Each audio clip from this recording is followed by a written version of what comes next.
Good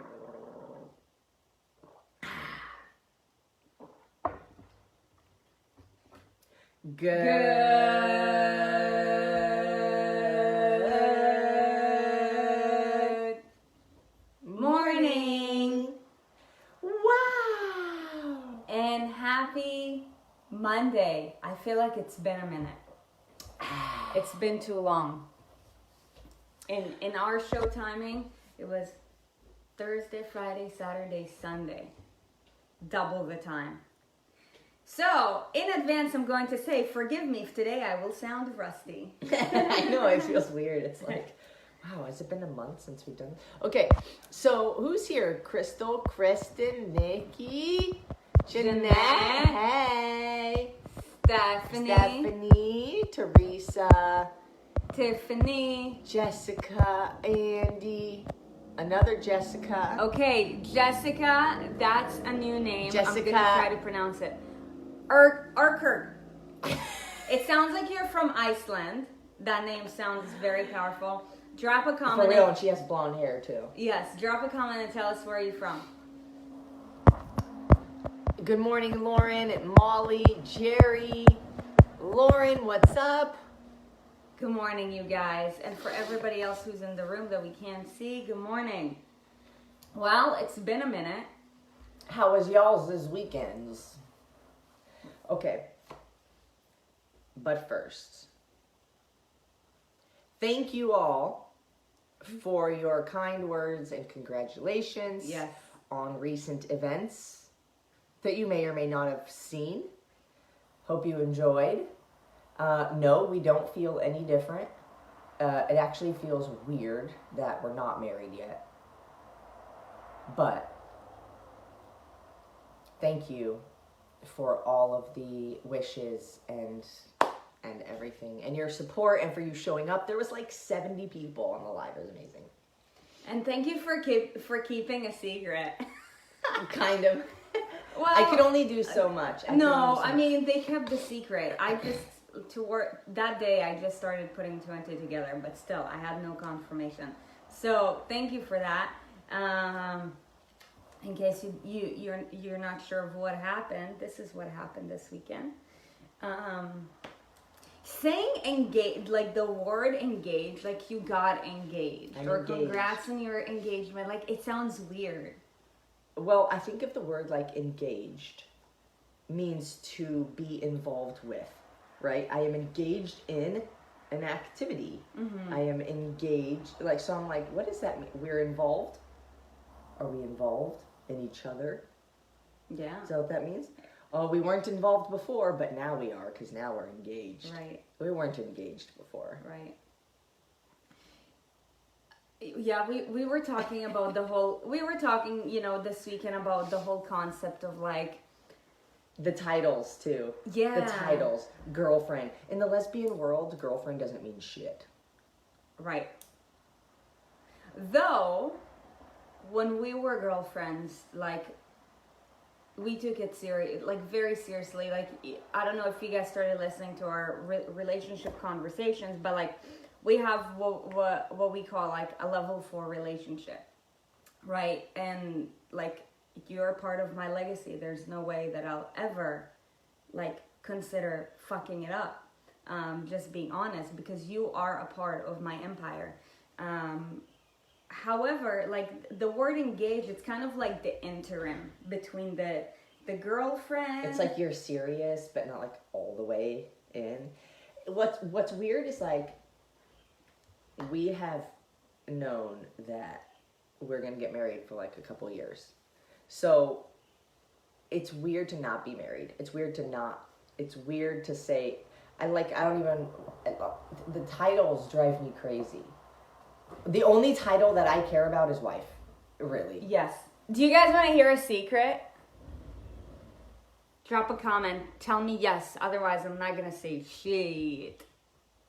It's more than situationship. This is not even a relationship conversation today. But I did want to make sure I immediately said thank you, and that we showed our gratitude. Look, we're just being up to date with the time. Like, if we were to not recognize it, everybody's gonna say, "Wow, that's weird." They're kind of like robots. Do I actually want to trust them again? Just being honest. So, okay, yes.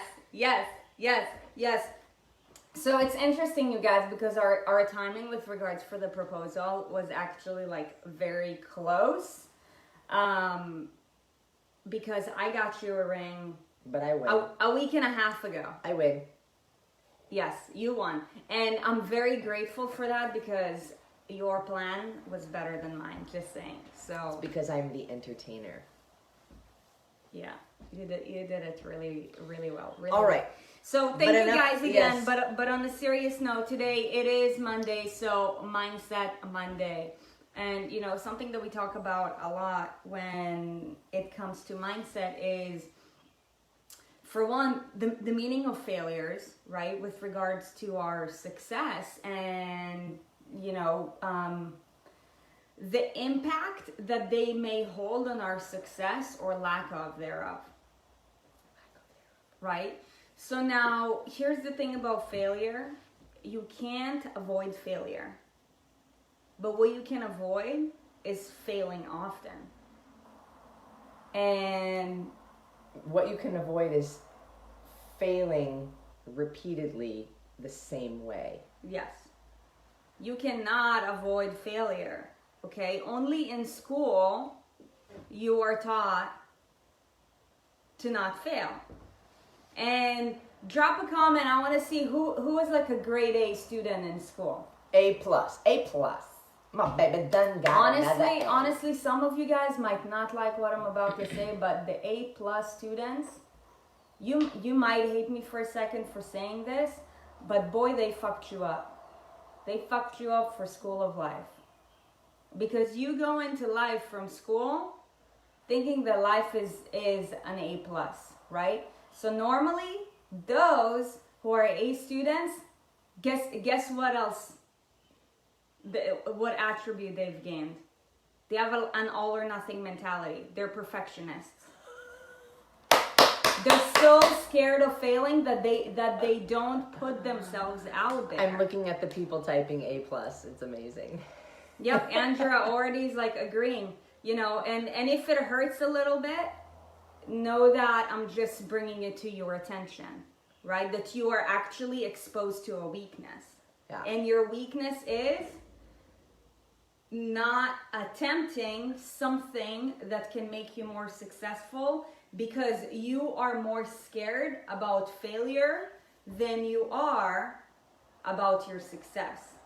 Because all you know how to handle is A+. And as far as I'm concerned, being an A+ student has nothing to do with your real life success. Perfectionism is not even a thing. Perfectionism is a mindset.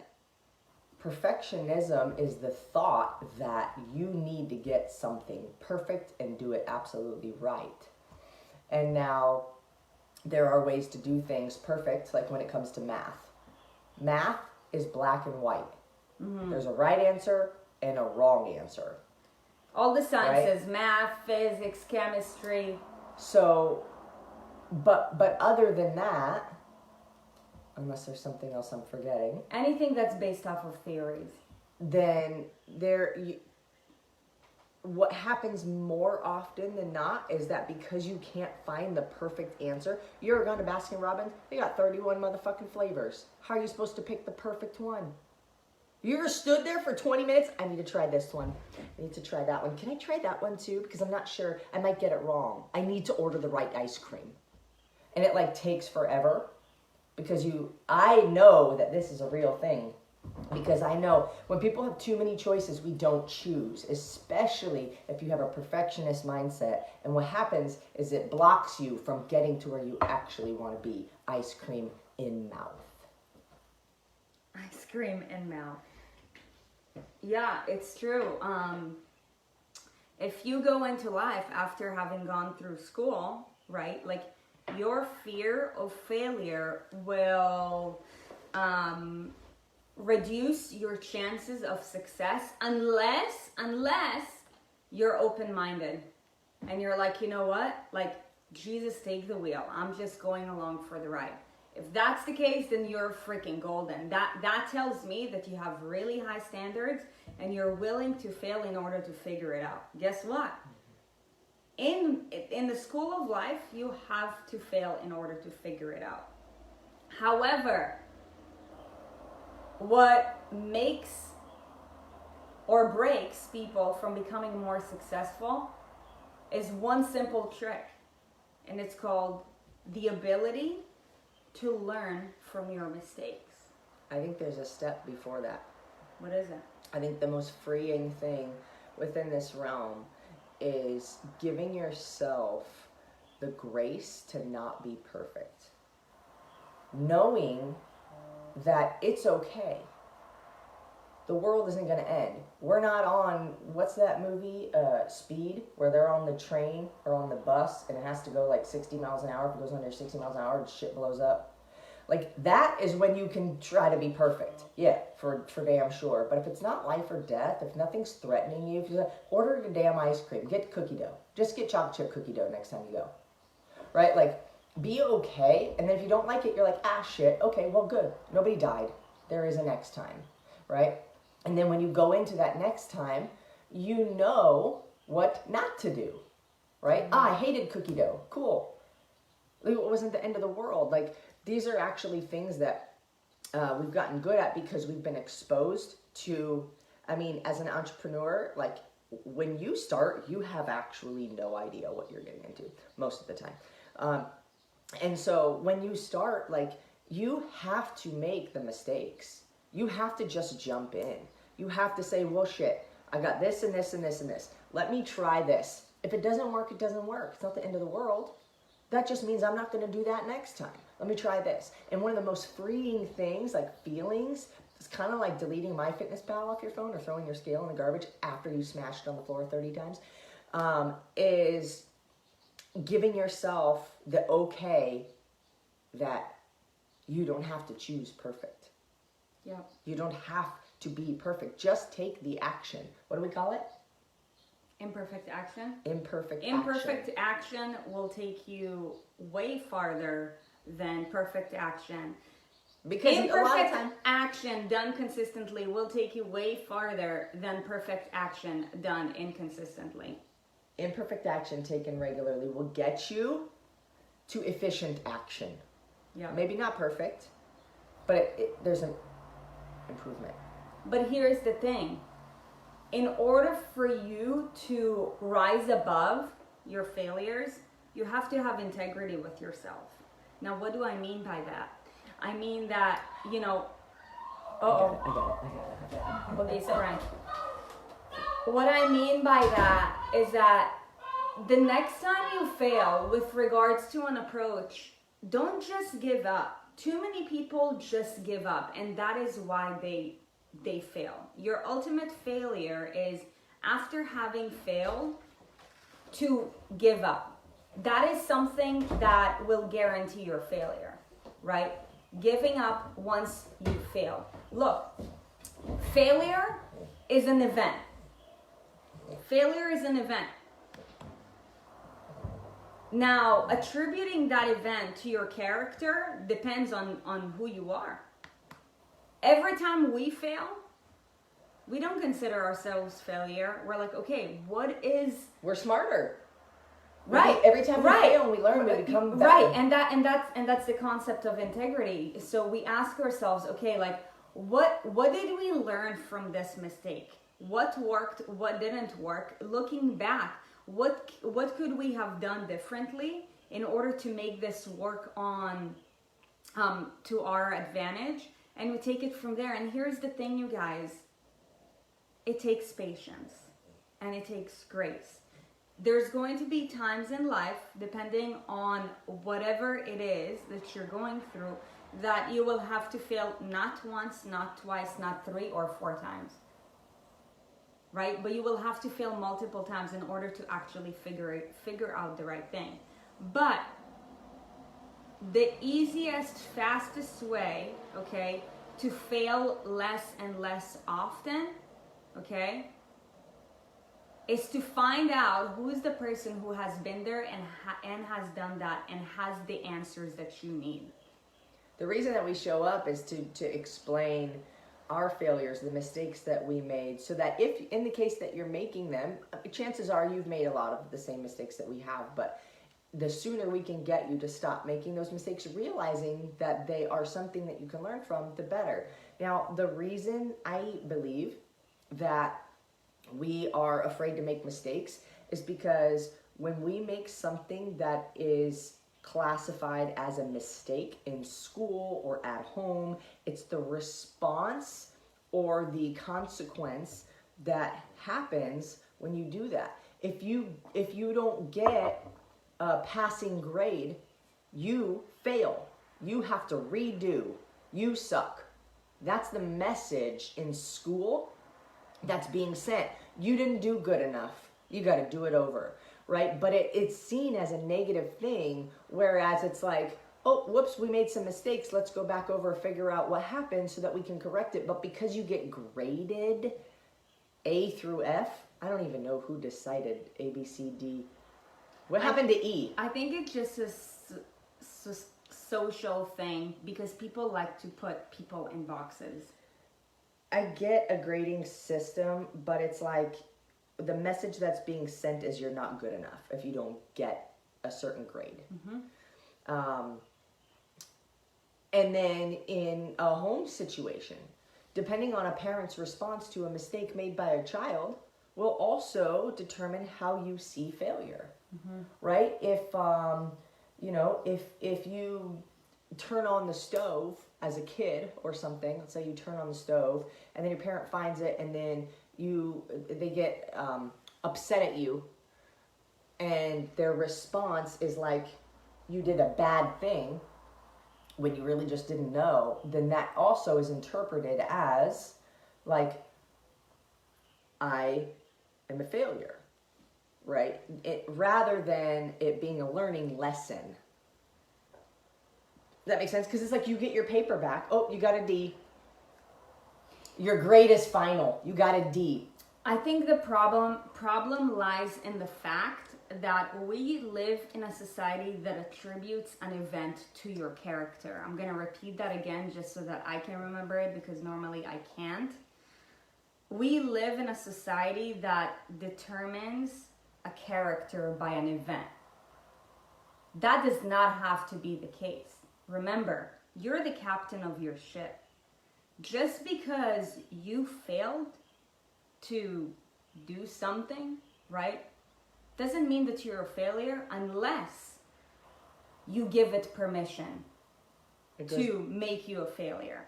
Do you guys know how many times within the first year of our business we failed? However, and we still do.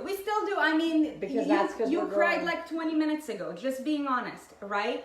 However, right now we're figuring something out, right? Like life is all about problem solving, right? And just because you didn't find this solution instantly doesn't make you a failure. What makes you a failure is when you give up after the solution, right? And that's why, for example, when somebody tells me, right, and that's how I know that in this community,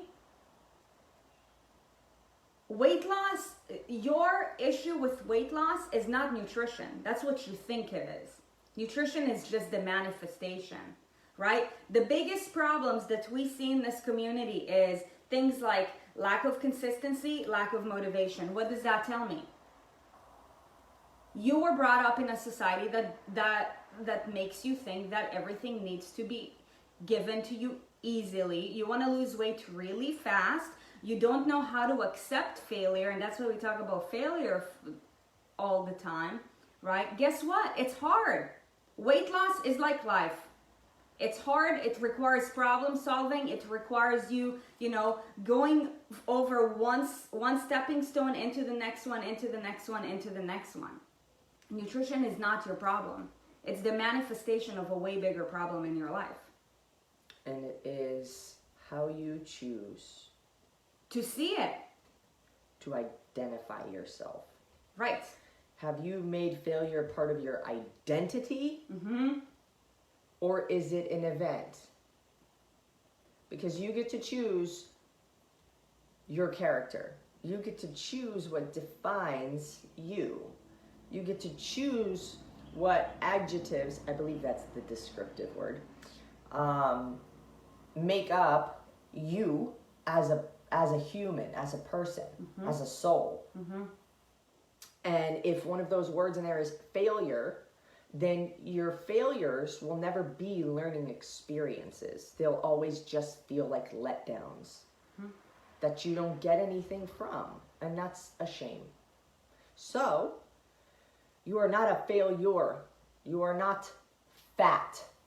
You are right. Like, the identity is different than an event. That's important to know. Boogie says that's important to know. I'm sorry I cried earlier. I'm a little bit of a baby.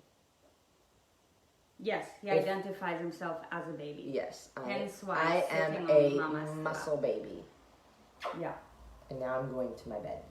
So look, how you identify yourself has everything to do with your response to failure. People who are winners, right? People who are winners don't necessarily not fail. Over time, I guarantee you they will fail less and less, right? Or in different ways. I just saw Kirsten Scott's name in the house. For example, like, you're a freaking winner, right? Like, when you started working with us, like, you know, you needed to figure out some things, right? Like, you used every opportunity that didn't work your way to your advantage. You didn't, like, stop the momentum. You kept on going. You guys, the most important thing that you need in your life is momentum, okay? Failure does not stop your momentum. In fact, failure can shoot your momentum all the way up only if you consider yourself to be a winner and you're going to keep going right after that failure happens. That, you know what, the title of this show, we almost said how to not fail, and I was like, no, we tell them they need to fail. How to not, like, we were trying to figure out a title. Let's just say that's why we were late, but really it's because I was crying.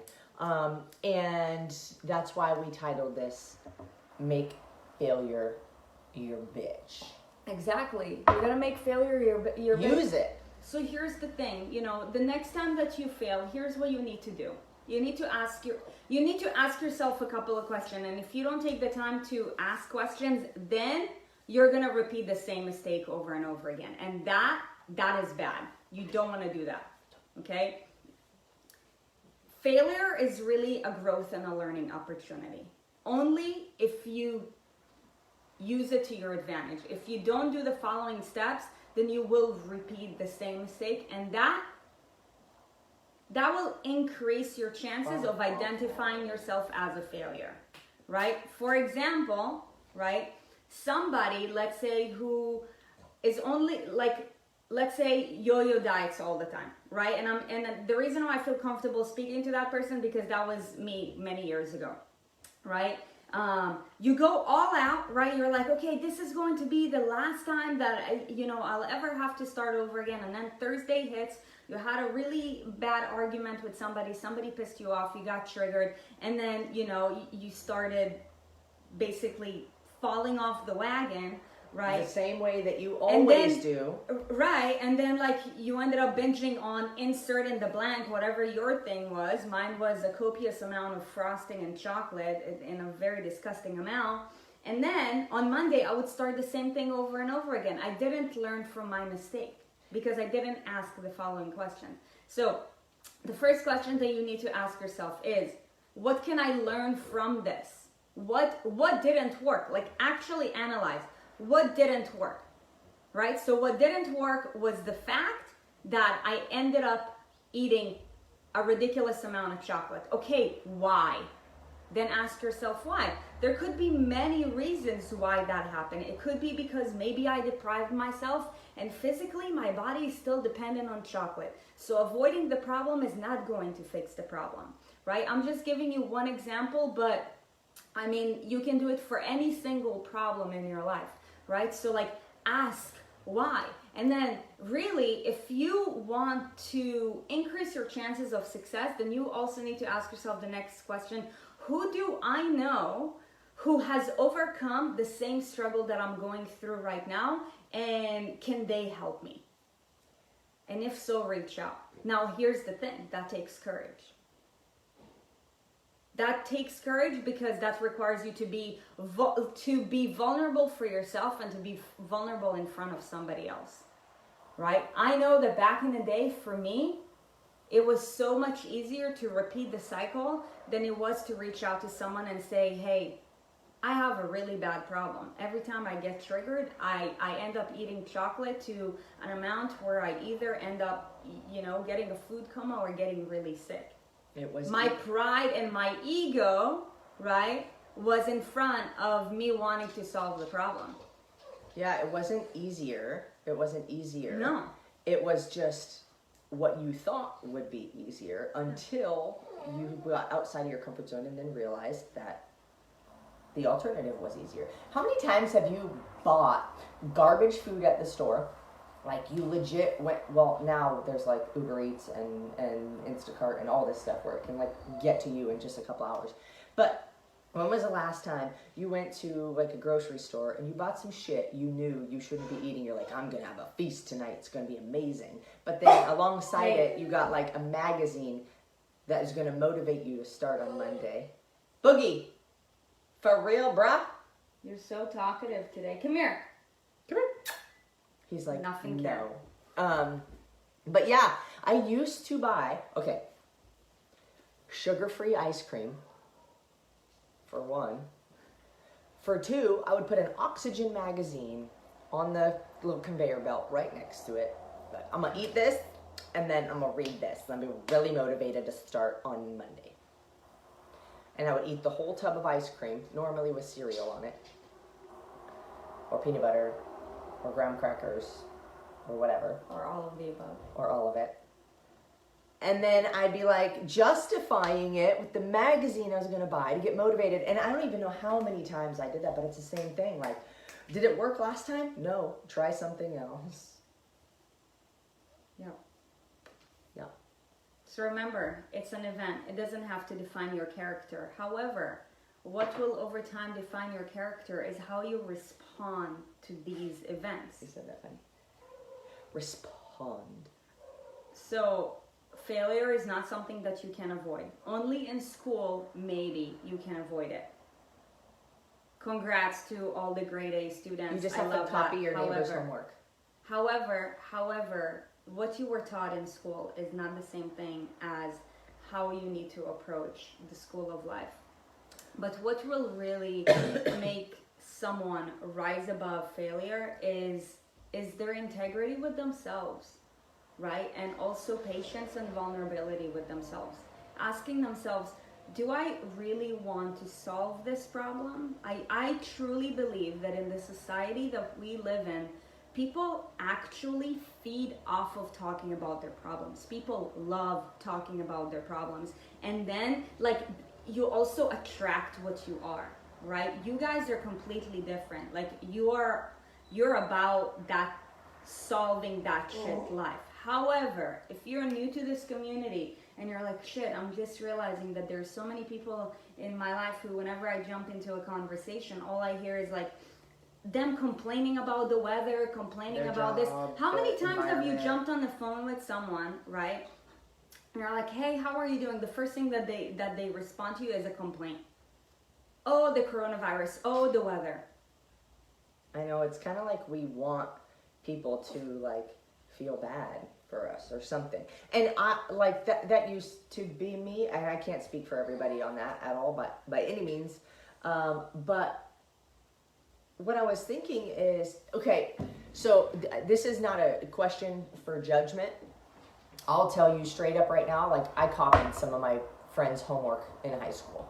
And that is how I got some of the grades that I did. It's because I copied people's homework and shit. So now I would love to see a gold star emoji for anyone who ever copied someone else's homework. Don't lie. I did that shit. You know what? I don't call it cheating. I call it using your fucking resources. Amen. Because in the school of life, You are not going to be the best at everything, and you have to ask other people to help you. In a business, that's why there's a media team. That's why there's a marketing team. That's why there's a sales team. That's why there's a coaching team. That's why there's people who do all these things, is because you can't do all of them. Use your resources. Ask the people who are good at it. Ask the people who can help you. That is how I played school, and now I'm kind of learning I did it right. So there's that. Yeah, you did do it right. At one point, I had like a 3.75 GPA, and my parents were all impressed, and I was like, if you only knew, I just copied... This is going to sound racist, but I copied the Asian kids. I'm not racist. Clearly. There was a group of people... The Asian kids are smarter. There was a group of people that consistently were pretty dang smart and getting all the good grades, so I copied them, and the majority of them happened to be Asian. So shout out to you, my friend. Amen to that. Look, failures are like life. It's what you make of it, right? If you let an event dictate your destiny, then tough luck. Right? I really hope you listen to this conversation and you stay around this community, and over time you realize that you can switch that, and that the problem is what's between your ears, and that's okay. Look at y'all, bunch of cheaters. Ashley's like, I was the one that got copied off of. Riddle? I cheated my way through Spanish. Lauren, you used your resources. Hola. Hola, me llamo Erin. I can do the accents, but I don't remember any of the words. Yeah. Las tijeras. I always remember that one. Las tijeras. I didn't even know that that's a word. This is funny, actually, because it means scissors. And now I'm remembering that somebody commented on our video and we got engaged. And all they put was 3 scissor emojis. Really funny. Yeah. Tijera. Really funny. Las tijeras. Anyways. Papel. Okay. Failure is an event, and it does not have to define you unless you let it. Okay? As Oprah says, you gotta fail up. But in order to fail up, you gotta ask yourself a series of questions after you fail. Okay? Otherwise, if you don't have that kind of integrity, you're gonna repeat the cycle over and over again. And that is the ultimate failure trap. So I hope that you take all these little nuggets to heart, and I hope that you have an incredible week. Remember, if you fail, fail up, okay? If you don't fail, then guess what? That means that you have more tools in your toolbox to fail less and less, okay? The more tools you will gain, and you can only gain it through failure, by the way, okay? You have to experience the problem. You can't just avoid it, okay? I'm out of coffee, so this episode's over. Yeah, this episode's over. Because I'm out of coffee. We will see you tomorrow, Q&A day. Tammy, if you're watching this, if you can drop the link. It should actually be in the announcements on the Erin Sarit page. I think it is. But just so that you guys can ask your questions fresh, if there's something, in the top of your mind right now and you're like, oh my gosh, I really want to ask them this question. We will see you guys tomorrow for Q&A day. In the meantime, we hope you have a beautiful Monday and an amazing week ahead. Bye. Bye, guys.